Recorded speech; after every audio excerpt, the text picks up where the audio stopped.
Hey y'all, welcome back to Twin Oaks Farm Poultry on YouTube. Thank you so much for joining us.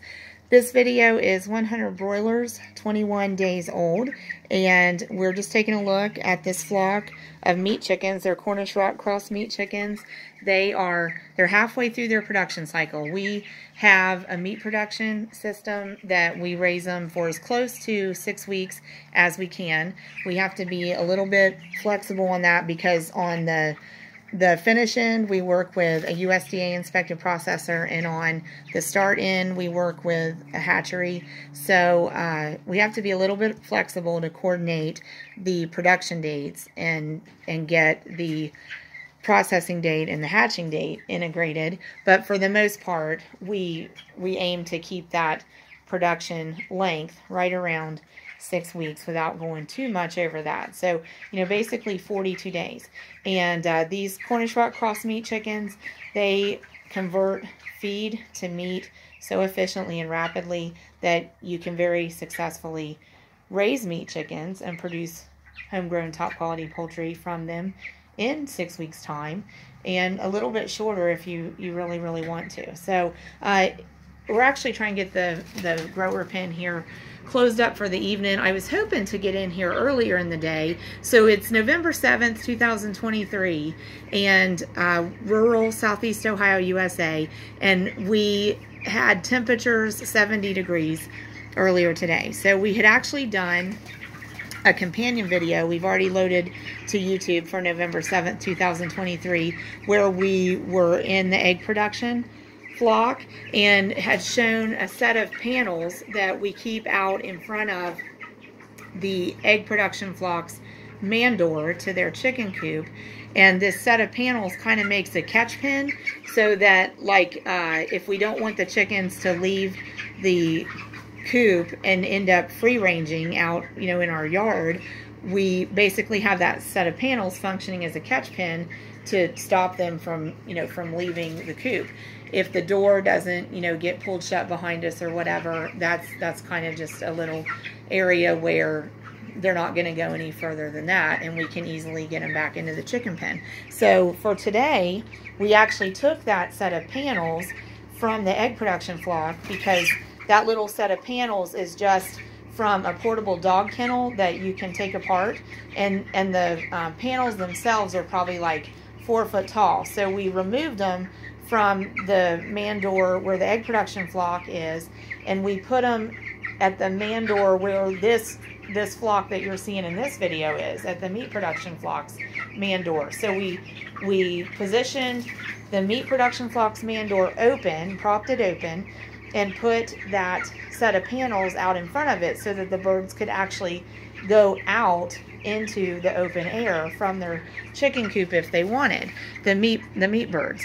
And I had wanted to show that on video to sort of give that as a visual reference, demonstrating that that's an example of a measure that we did to adjust for the ambient conditions of the day, because that's really the determiner with meat chickens.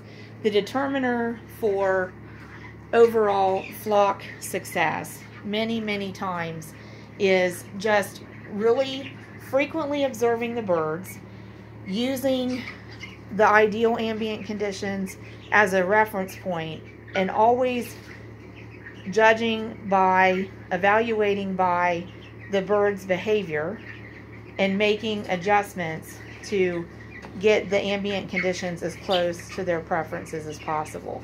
And so, like right now, 21 days old, we would use a reference point for ambient temperature that we'd say, well, these birds want to be about 85 degrees in general.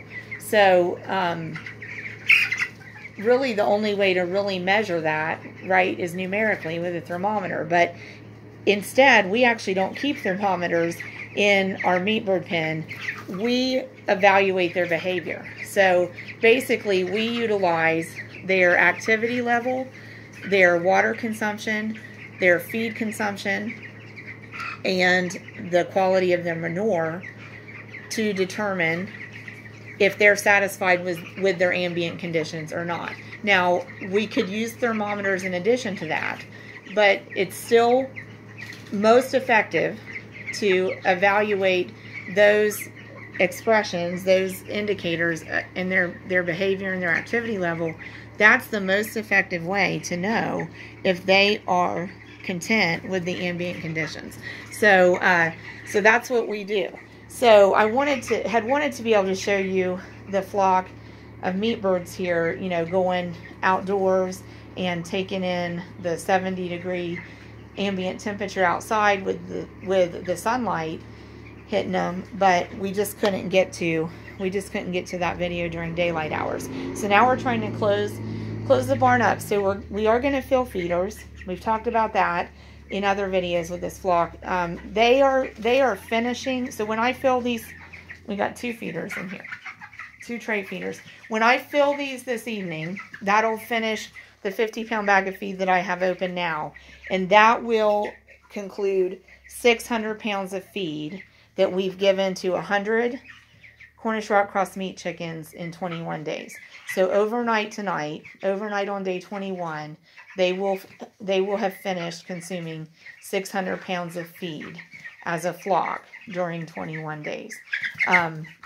So now we're at a point where they're basically consuming 50 pounds every other day. They are consuming about 10 gallons of water every day. So, you know, that's something we pay attention to. Is the water consumption staying up?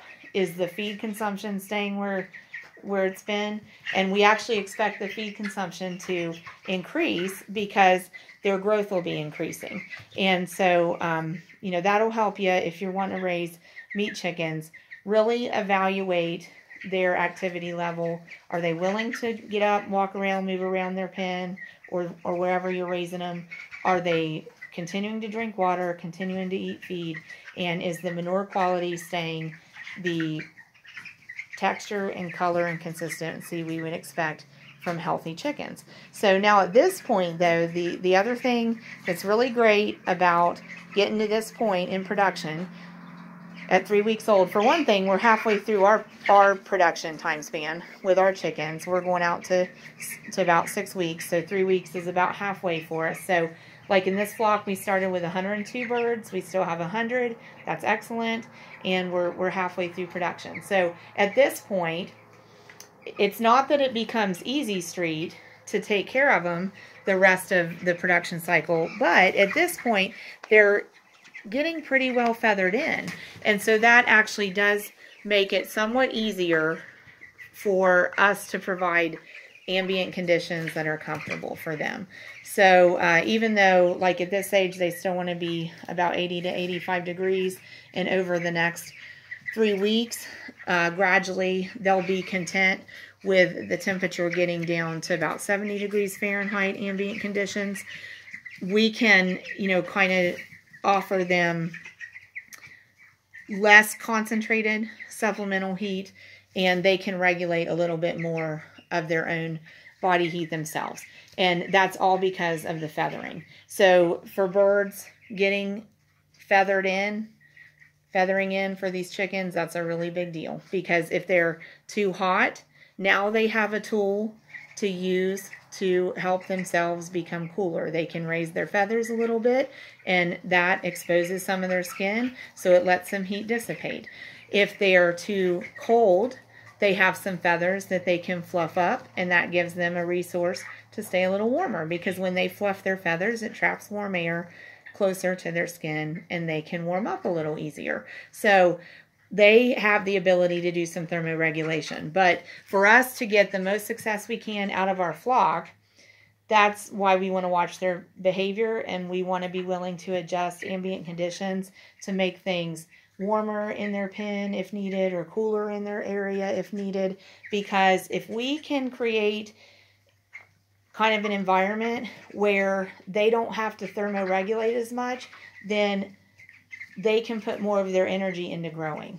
And obviously, if we're in a meat production operation, we want them to grow as much as possible in the production time that we have for them. So, you know, if they're too cold, they're going to thermoregulate. They're going to put energy into thermoregulating in order to warm up.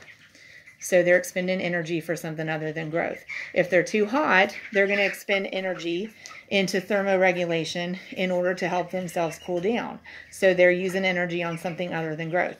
So if we can use whatever, like supplemental heat or ventilation or natural airflow or, our feed and water program, all the components of raising them, if we can use all of those components in a way that makes the ambient conditions so that they don't have to thermoregulate, we put them into kind of a thermo-neutral environment, meaning they don't have to expend energy on warming themselves up or cooling themselves down. That becomes neutralized, and they can put all of their energy into growing. So that's kind of a more in-depth, I guess, explanation of our approach to that. But they are getting their feathering.